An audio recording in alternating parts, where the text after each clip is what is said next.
Bienvenidos al espacio del estudio del Evangelio de Marcos. Hoy continuamos desde el capítulo 14, versículos desde el 43 y siguientes. Les animo a que nos pongamos en actitud de oración y empecemos diciendo, en el nombre del Padre, y del Hijo, y del Espíritu Santo. Amén. Padre de bondad, te damos gracias por tu amor, gracias por tu misericordia, gracias por tu amor incondicional que derramas en cada hombre y mujer del mundo entero. Hoy que nos aprestamos a vivir la aprehensión de Jesús, te invitamos que nos acompañes, Señor. Te pedimos que entres en nuestra vida, que transformes nuestra mente, nuestro corazón, por la gracia de tu Espíritu Santo, para que tu Espíritu Santo nos revele a ese Jesús que fue tomado preso, que fue conducido, que fue esposado, fue azotado, para que tu Espíritu Santo nos ayude a entender el dolor que experimentó tu amado Hijo Jesús por la redención del mundo. Por eso, Papá del Cielo, te pedimos que nos regales de tu Espíritu. A ti, Santo Espíritu de Dios, clamamos tu presencia en cada uno de nuestros corazones, en cada uno de los oyentes. Entra, Espíritu Santo de Dios, en nuestra vida. Entra en nuestro entendimiento y regálanos la sabiduría, el entendimiento. Entra en nuestro corazón y purifícanos, transfórmanos, háblanos, revélanos, Señor, lo que las sagradas escrituras tienen para cada uno de nosotros. Espíritu Santo de Dios, tú que eres la promesa del Padre, ven. Tú que eres el Maestro interior, condúcenos, enséñanos, ayúdanos a comprender cada pasaje de las sagradas escrituras. Tú que eres la fuerza de Cristo, ven y acompáñanos y disipa de nosotros toda tentación. Papá del cielo, te doy gracias por regalarnos de tu Espíritu, por regalarnos de la presencia de tu amado Hijo Jesús y por regalarnos la intercesión de María Santísima. A ti, Madre de bondad, también te pedimos que intercedas por nosotros y por la humanidad entera. De manera especial, Señora, ponemos en tus manos aquellas personas que de manera consciente aborrecen a Dios, aquellas personas que se resisten a creer en Dios, aquellas personas que les gusta deleitarse o que nos gusta deleitarnos en el pecado. Intercede por nosotros, Señora, para que por la gracia del Espíritu Santo y por el poder del Altísimo, sea Jesús actuando en nuestros corazones, regalándonos el Espíritu Santo, regalándonos la fe y la salvación, como lo hizo con la hemorroísa, como lo hizo con el ciego y con el paralítico. Gracias, Señor. Gracias, María. Gracias, Jesús. Gracias, Espíritu Santo, por acompañarnos y regalarnos esta gracia de poder reflexionar en las Sagradas Escrituras. Gloria al Padre, y al Hijo, y al Espíritu Santo, como era en el principio, ahora y siempre, por los siglos de los siglos. Amén. Empecemos el programa en el nombre del Padre, y del Hijo, y del Espíritu Santo. Amén. Del Evangelio de Marcos, capítulo 13, versículos 43 al 65. En el mismo momento en que hablaba, se presentó Judas, uno de los 12. Lo acompañaba un buen grupo de gente con espadas y palos, enviados por los jefes de los sacerdotes, los maestros de la ley y los jefes de los judíos. Pues bien, el traidor les había dado esta señal: al que yo dé un beso, ese es, deténganlo y llévenlo con cuidado.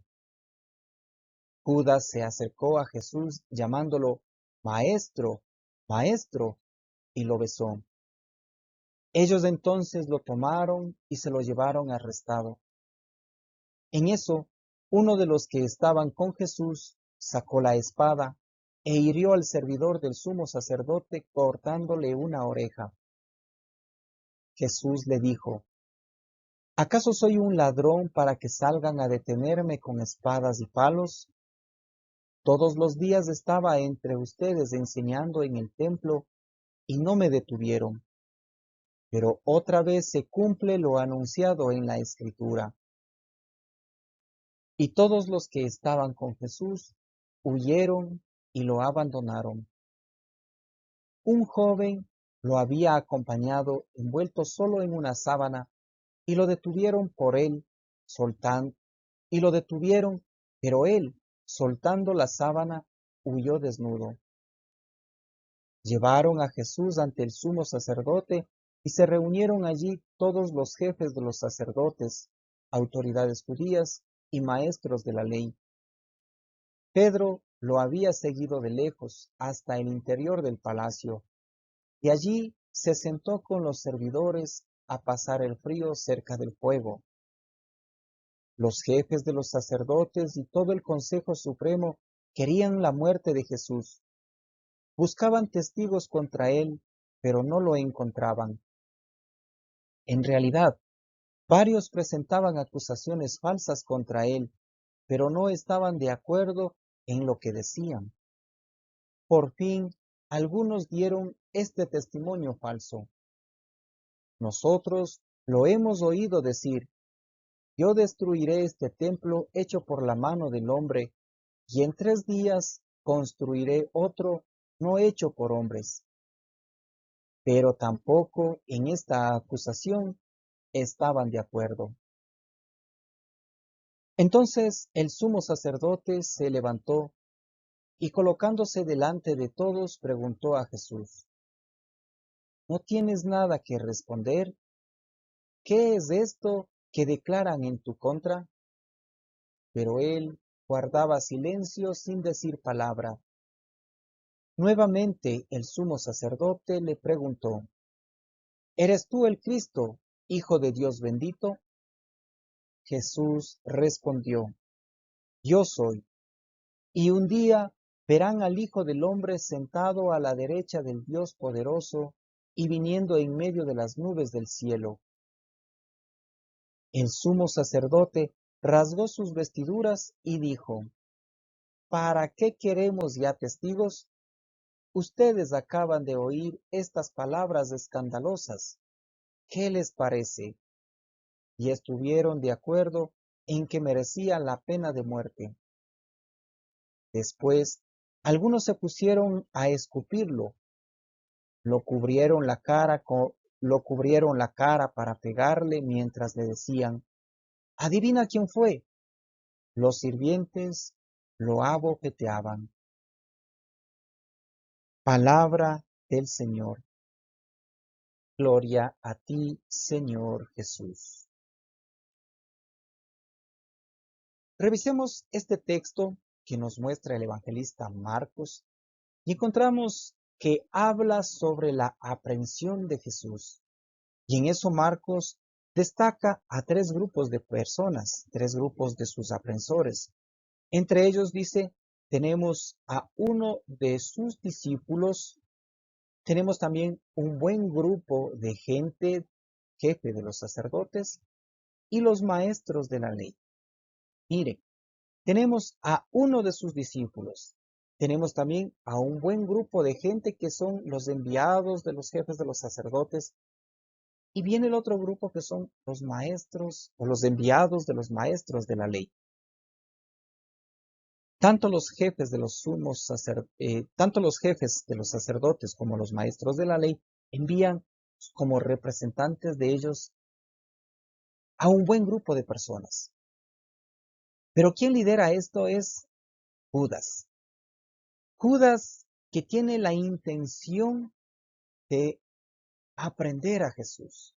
Judas, que no ha comprendido el mensaje del Mesías y que piensa que Jesús ha fracasado.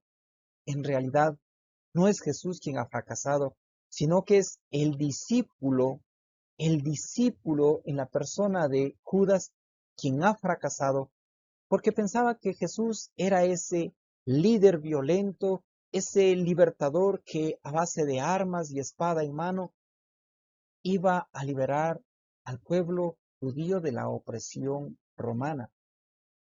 Una vez más, el juicio, el raciocinio del hombre le pone en contra de su Creador, de su Redentor. El texto también nos muestra una profecía de Zacarías detallada en el capítulo 7, versículo 13, que nos va anticipando. Zacarías siglos atrás había escrito esta profecía donde nos muestra a Jesús, al Hijo de Dios, al Hijo del Hombre, nos muestra que es aprendido con espadas y palos. Y Jesús en este momento de la aprehensión retoma esta profecía de Zacarías para que sus acompañantes, para que sus apóstoles y para que sus discípulos puedan entender que una vez más se va dando cumplimiento a las Sagradas Escrituras y de esta manera puedan comprender que Jesús, el carpintero, el hijo de José y de María, es el Dios, es el Mesías, es el Cristo, el ungido de Dios. Pero hay que ver también que esta imagen de Jesús aprendido con palos y espadas, a causa tanto de los enviados o de los mensajeros, de los maestros de la ley y de los jefes de los sacerdotes, tiene que ver mucho con un paralelo que nos presentaba el libro del Éxodo en el capítulo 12, donde nos decía que el Cordero Pascual debía ser aprendido, debía ser tomado el día 10 del 14 de Nisán, el día 10 del mes de Nisán, perdón, y que debía permanecer al interior de la casa hasta el día 14. Usted notará entonces que el Cordero Pascual, en el tiempo de la liberación de la esclavitud egipcia, el Cordero Pascual era aprendido el día 10 y conservado al interior del domicilio de cada familia judía hasta el día 14, fecha en la que se le degollaba, fecha en la que se le sacrificaba y se comía su carne asada conjuntamente con pan ácimo, hierbas amargas y lechuga, como lo describe el capítulo 12 del referido libro del Éxodo. Pero esto tiene que ver mucho, decíamos, porque es un paralelo con la imagen de Jesús ahora aprendido. Jesús es detenido por el pueblo pagano, como también encabezado por uno de sus discípulos. Y lo que nos muestra entonces Marcos, que una vez más Jesús, que es el Cordero Pascual, que es el Cordero de Dios, es detenido y sumergido o insertado en el pueblo judío, pueblo que adoraba a Dios. Pero también va a pasar Jesús de la casa de los judíos a la casa de los paganos, a la casa del pueblo o de la humanidad entera que no cree en Dios, con la intención de que Jesús va a cargar con el pecado no solamente del pueblo judío, sino también con el pecado de la humanidad entera. Esta imagen de Jesús bajo el dominio del hombre nos muestra que Jesús respeta la autoridad que él mismo en el momento de la creación le ha dado al ser humano. Por otro lado, Jesús, al estar sometido al dominio y a la autoridad del hombre por ser hombre, también nos muestra su fe firme ante Dios, su claridad en la misión y la fe, la seguridad en la voluntad de Dios.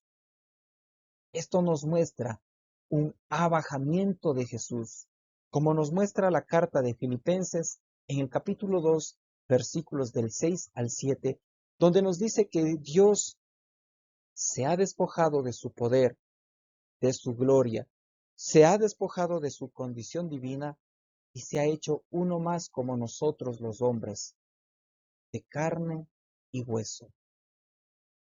A eso nos invita Marcos, a contemplar la persona humana de Jesús sin dejar a un lado la persona divina de Jesús. Persona humana porque es aprendido y porque se somete al dominio humano. Persona divina porque como Jesús no hay otro quien sepa cumplir la voluntad de Dios. Y de esta forma nos va a mostrar que Jesús es el Hijo de Dios bendito. También Marcos hace un, un énfasis en en estas falsas declaraciones que daban los testigos. Miren lo que nos dice. Uno de los falsos testigos dice, yo le escuché a decir a Jesús que va a destruir este templo hecho por mano de hombre y en 3 días construiré otro hecho no por los hombres. Aunque Marcos resalta que este argumento es totalmente falso, no le convenció al sumo sacerdote. Porque tenemos que ver que si nos remitimos al texto del evangelista Juan en el capítulo 2, versículo 19, las palabras exactas que dijo Jesús son las siguientes.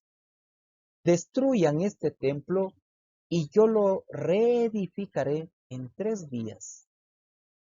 ¿Cuál era el falso argumento de los falsos testigos? Pues ellos decían, dijo Jesús, yo destruiré este templo. Mire, Jesús no dijo que él va a destruir el templo hecho por mano de hombres, sino dirigiéndose a los mercaderes, dirigiéndose a las personas que estaban apostadas al ingreso del templo y que vendían palomas, que cambiaban monedas. Jesús dijo, destruyan este templo. Y lo dijo en el sentido de que habían convertido, como lo dice el mismo Jesús, habían convertido el templo, que es casa de oración y casa de Dios, lo habían transformado en un mercado. Y ahí viene la destrucción del templo a la que se referencia Jesús. No en el sentido de la estructura como tal, sino en el sentido espiritual que le daban al templo. Jesús dice, conviertan este templo en un mercado y yo lo reedificaré en 3 días. Por otro lado, también Jesús nos está dando a entender que si el hombre es capaz de destruir el templo de Dios donde se rinde culto y donde se adora a Dios, Jesús va a reedificar con su cuerpo en 3 días. Hablamos de la pasión, muerte y resurrección, que tiene que ver con el triduo pascual. Esos 3 días son los que Jesús necesita para reedificar el templo de Dios. Ciertamente, nosotros como seres humanos en nuestras parroquias necesitamos de un templo físico para entrar en la presencia de Dios. Pero esto no quita que usted desde su casa, desde el lugar de trabajo, desde el lugar mientras se moviliza en un medio de transporte, mientras está de vacaciones o en cualquier lugar, sea abierto o cerrado, usted siempre va a tener a Jesús como el templo vivo que nos pone en comunión con Dios. Y a mí me encanta una expresión y esta imagen de Jesús ante los interrogantes del sumo sacerdote, que ante los falsos argumentos que daban los falsos testigos, Jesús guardaba silencio. Y uno diría, a Jesús le ganó el miedo, a Jesús le invadió el silencio porque el dolor le carcome. Pero les invito a que revisemos el capítulo 53 del libro de Isaías, donde Isaías nos va a revelar que Jesús guardaba silencio y en ese silencio intercedía por nosotros. Esta imagen de Jesús nos enseña mucho a nosotros, porque muchas veces nosotros, ante una discusión en pareja, ante una discusión por cualquier circunstancia, uno no guarda silencio. Al contrario, uno devuelve violencia por violencia. Jesús, ante estos falsos testimonios que le dan, él guarda silencio e intercede, mientras que nosotros, cuando nos levantan un falso testimonio, enseguida levantamos la voz y somos capaces de agredir mucho más fuerte a nuestro enemigo. Seguidamente, el sumo sacerdote hace una pregunta capciosa y le va a decir, ¿eres tú el Cristo Hijo de Dios bendito, mire cómo lo dice el sumo sacerdote. Y no es porque sea una persona erudita. Pienso que es el mismo Espíritu Santo de Dios moviendo al sumo sacerdote para que haga esta pregunta y Jesús únicamente confirme que Él es el Hijo de Dios, el Cristo. Así el pueblo entenderá que Jesús es el enviado de Dios, pero también el pueblo no podrá comprender de que siendo el enviado de Dios, debe morir en la cruz. Por tal motivo, apoyarán la muerte. La respuesta de Jesús dice, yo soy, yo soy. Una expresión que nos lleva a revisar el capítulo 3 del libro del Éxodo, donde nos muestra el Éxodo que cuando Dios se revela a Moisés en la zarza ardiente, Moisés le pregunta, ¿cuál es tu nombre? Y Dios le dice, yo soy el que soy. Ahora Jesús, ante la interrogante del sumo sacerdote de que si Él es el Cristo, el Hijo de Dios bendito, Jesús nuevamente retoma las palabras del Éxodo y le dice, yo soy. Marcos continúa describiendo que todos los malhechores, que todos sus agresores lo escupieron, le cubrieron la cara y los sirvientes del sumo sacerdote lo abofetearon. Miren, pongámonos nosotros en la persona de Jesús y que nuestros agresores nos escupieran y Jesús en silencio. Que nuestros agresores nos cubrieran la cara para golpearnos y Jesús en silencio. Y lo que es más, hasta los sirvientes de nuestros enemigos que nos abofetearan. Uno humanamente no es capaz de soportar eso. Pero acá nos muestra Jesús la parte humana y la parte divina. Y nos enseña a que el hombre y la mujer seamos pacientes y que esos sufrimientos lo ofrezcamos a Dios y ante el dolor y ante la bulla y ante las agresiones que le hace el ser humano a Jesús, Él guarda silencio e intercede por nosotros.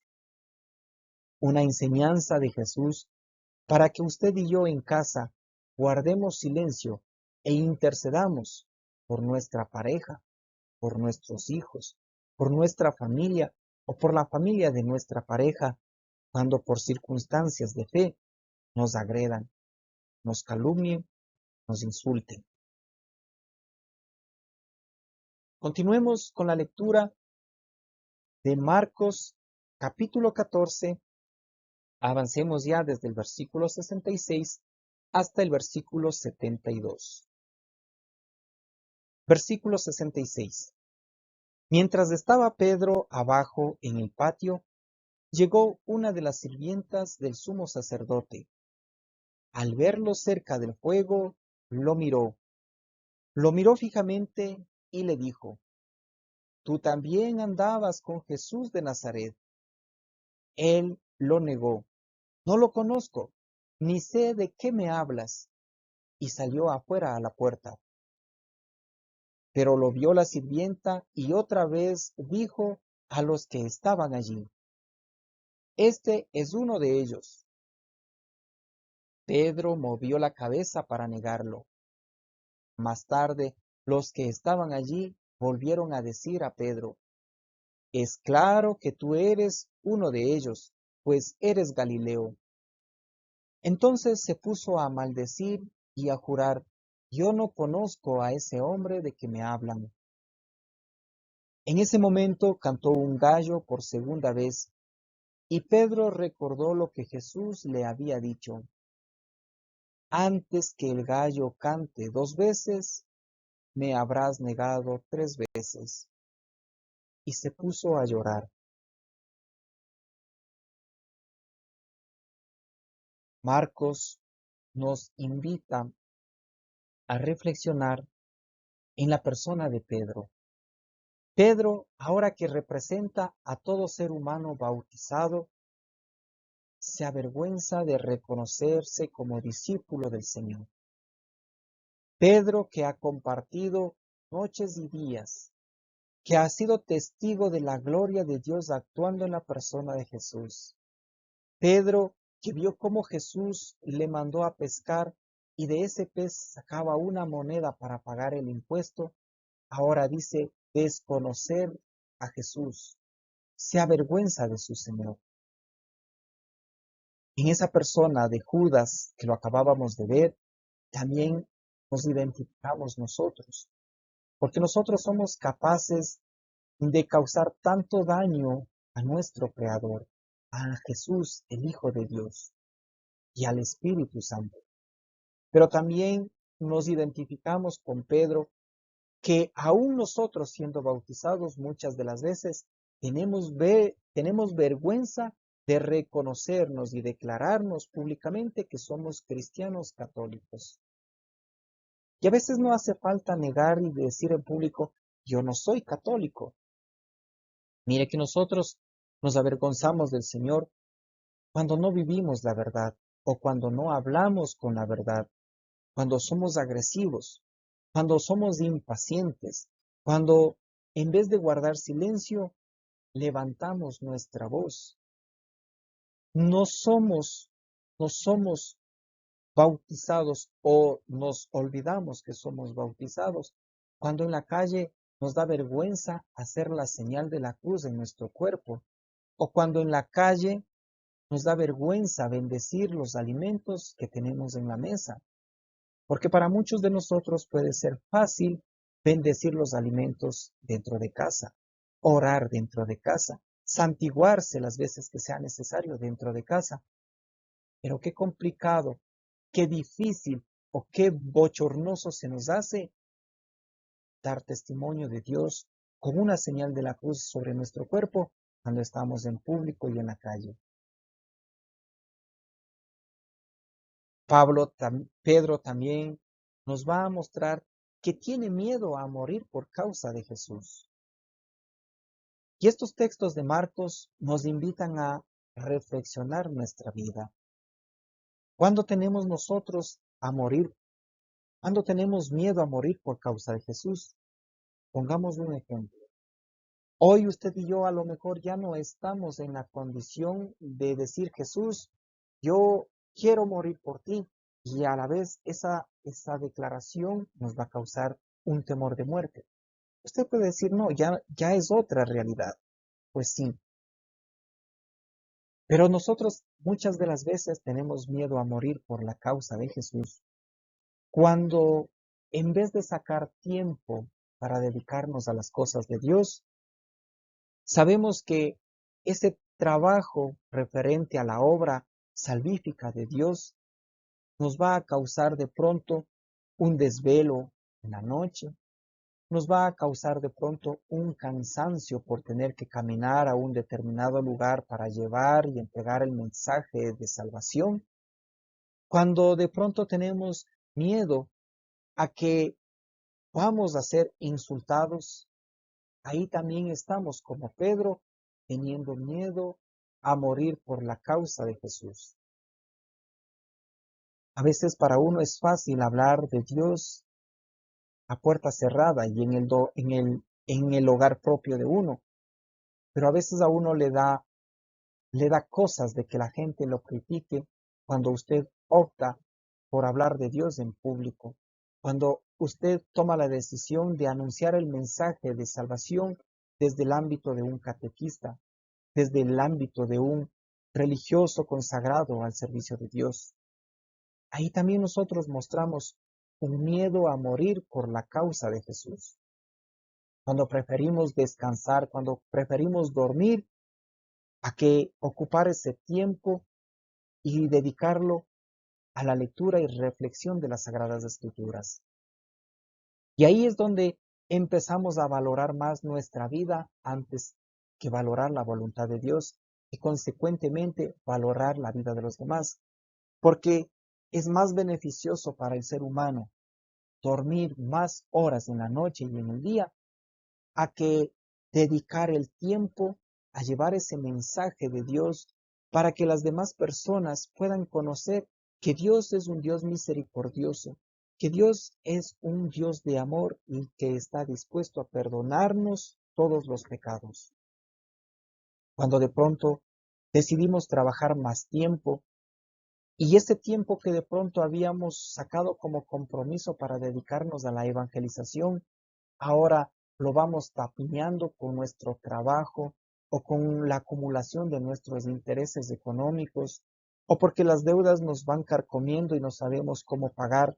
Entonces decidimos dejar a un lado las cosas de Dios y nos dedicamos más tiempo a trabajar, más tiempo para hacer fortuna. O también cuando no aceptamos los dogmas de fe. Recuerde que entre los dogmas de fe tenemos un dogma de fe es que María Santísima fue asunta al cielo en cuerpo y alma. Negamos a Jesús, negamos que somos cristianos católicos cuando no aceptamos las enseñanzas de fe que los apóstoles, primeros testigos de Jesús, han transmitido a los sacerdotes y los sacerdotes nos los van transmitiendo a nosotros hasta el día de hoy. También negamos a Jesús cuando no aceptamos su palabra y su doctrina, es decir, la enseñanza de Jesús. Y en esto hay que ser un poco claro. Mire que muchas veces nosotros, en son de chiste o por desconocimiento, a las sagradas escrituras le aumentamos palabras que vienen de nuestra intención humana, como por ejemplo, no sé si usted ha escuchado a muchas personas decir, dice Dios, ayúdate que yo te ayudaré. Mire, estamos sacando del contexto el mensaje de Dios, la palabra de Dios, que estamos aceptando o estamos inculcando otra enseñanza diferente a la que Jesús dio a sus apóstoles.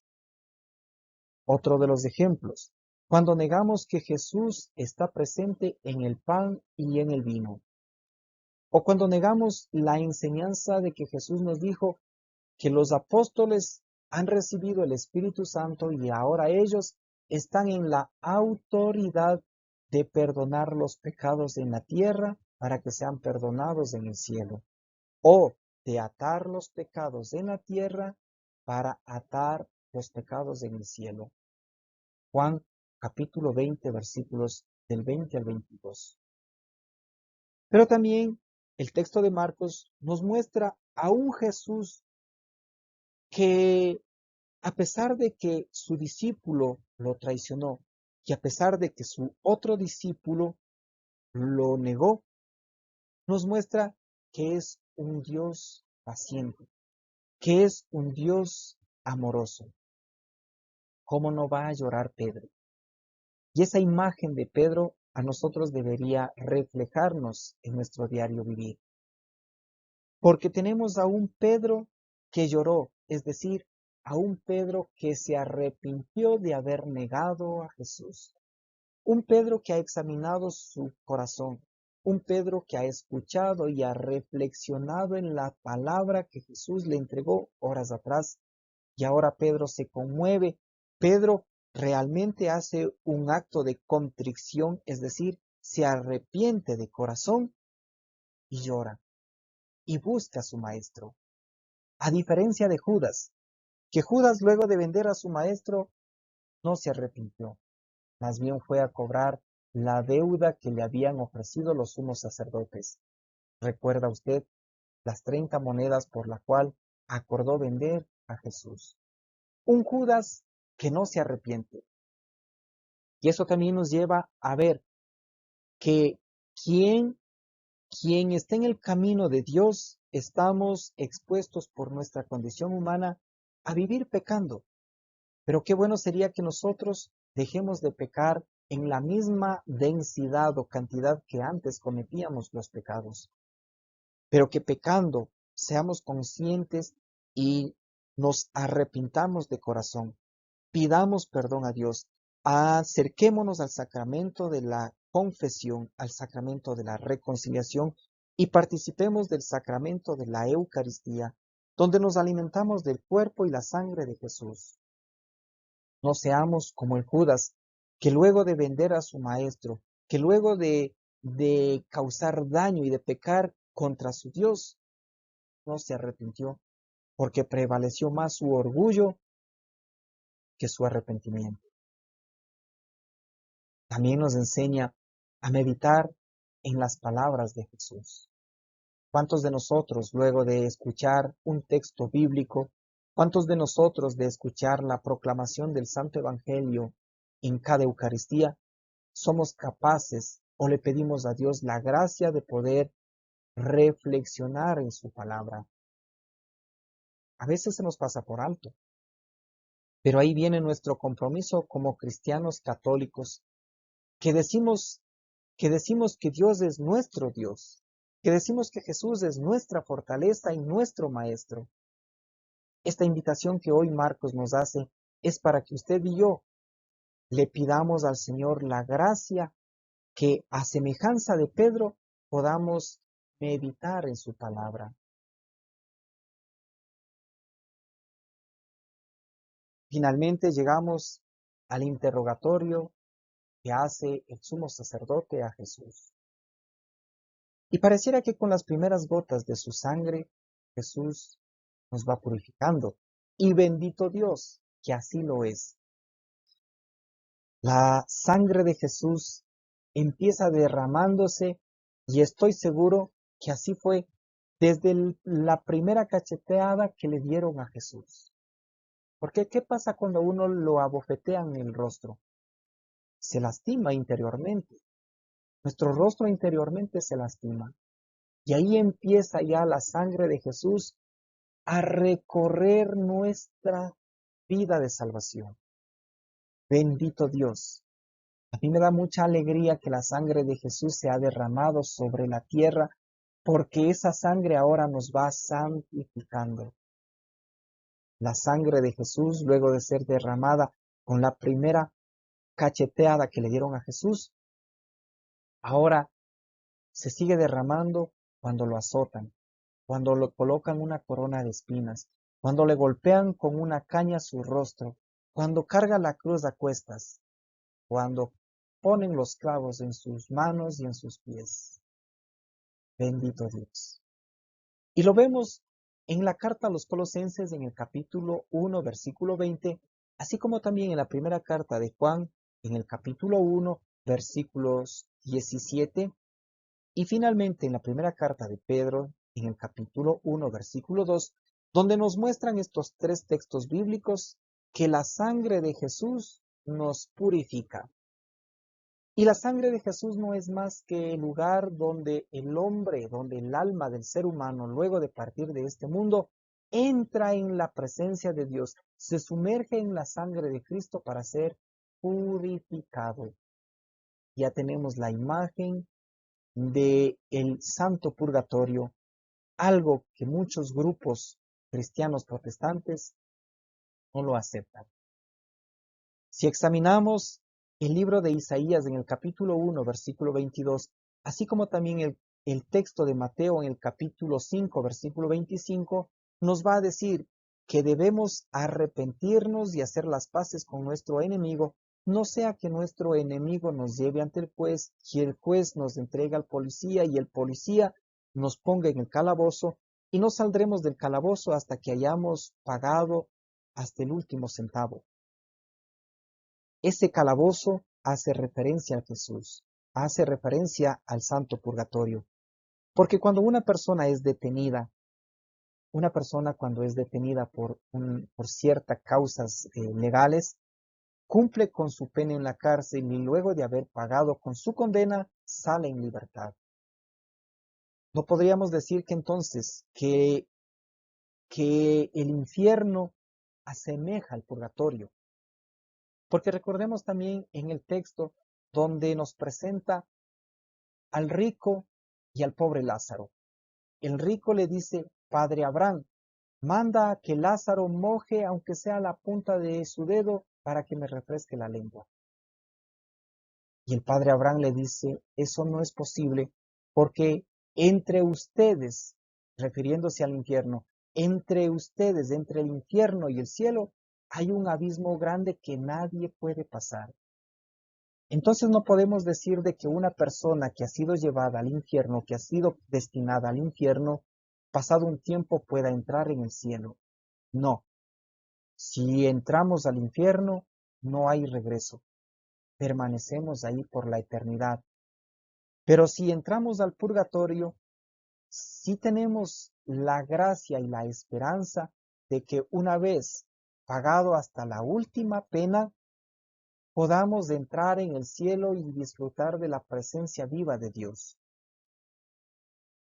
El texto de Isaías en el capítulo 1, versículo 25 dice: Volveré mi mano contra ti y te limpiaré de tus impurezas en el horno hasta quitarte todo lo sucio que tengas. Tenemos entonces la imagen del santo purgatorio, donde somos purificados, donde somos limpiados en la misma sangre de Jesús, para que siendo santos a imagen de Jesús, podamos entrar en la gloria de Dios Padre. Y nuevamente, Marcos nos presenta el silencio de Jesús. Isaías capítulo 53, versículos 7 y 12, nos muestra que Jesús permanece en silencio e intercede por los pecadores. Y nos muestra nuevamente Marcos ese abajamiento de Dios frente a la autoridad y el poder entregado al ser humano, para luego, por encima de los ángeles y por encima del hombre, retomar su autoridad que en el principio de la creación le fue entregada. Cuando Jesús tiene condición humana, dice el libro de los Hebreos en el capítulo 2, versículos 6 y 8, cuando Jesús tiene condición humana, por un instante, es decir, por 33 años, Jesús fue inferior a los ángeles, para luego ser coronado de gloria y honor, y para que hasta los mismos ángeles ahora se le sometan a Jesús, el Hijo de Dios, cuanto más el ser humano. Le invito a que le demos gracias al Señor por su palabra y le pidamos que nos regale la gracia de arrepentirnos, de ser como Pedro, de ser como ese discípulo que le niega a Jesús, pero que tiene la valentía de arrepentirse de sus iniquidades. Le invito a que cierre sus ojos y le digamos: Padre de bondad, rico en misericordia, ¿quién como tú en sabiduría para poder escoger un plan misterioso de salvación para el hombre? Por eso, Señor, te alabamos, porque todo lo tienes perfectamente calculado conforme tus santos designios y tu santa voluntad. Nos has puesto hoy y nos has regalado el ejemplo, el espejo de dos hombres, el uno que te ofende y que no se arrepiente, como Judas, y el otro, que es Pedro, que negándole al Hijo de Dios, que pecando contra el Hijo de Dios, se vuelve valiente por tu gracia y tiene la valentía de reconocer sus pecados para pedirte perdón. Y en ese acto de perdón, tu gracia se derrama más, tu gracia se destila más sobre el ser humano arrepentido, y tu gracia lo envuelve y lo santifica como a Pedro.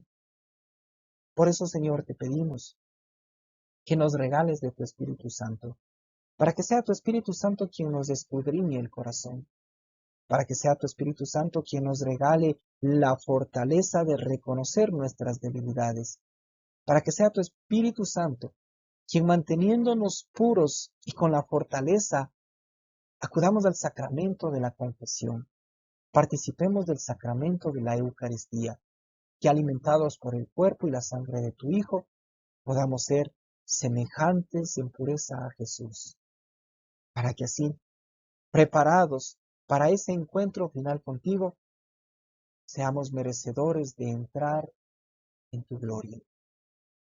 Bendito seas, Señor, Dios del universo, rico en amor, rico en sabiduría. ¿Quién te podría igualar a ti en conocimiento y en la manera de amar? Bendito seas. Gloria al Padre, y al Hijo, y al Espíritu Santo, como era en el principio, ahora y siempre, por los siglos de los siglos. Amén.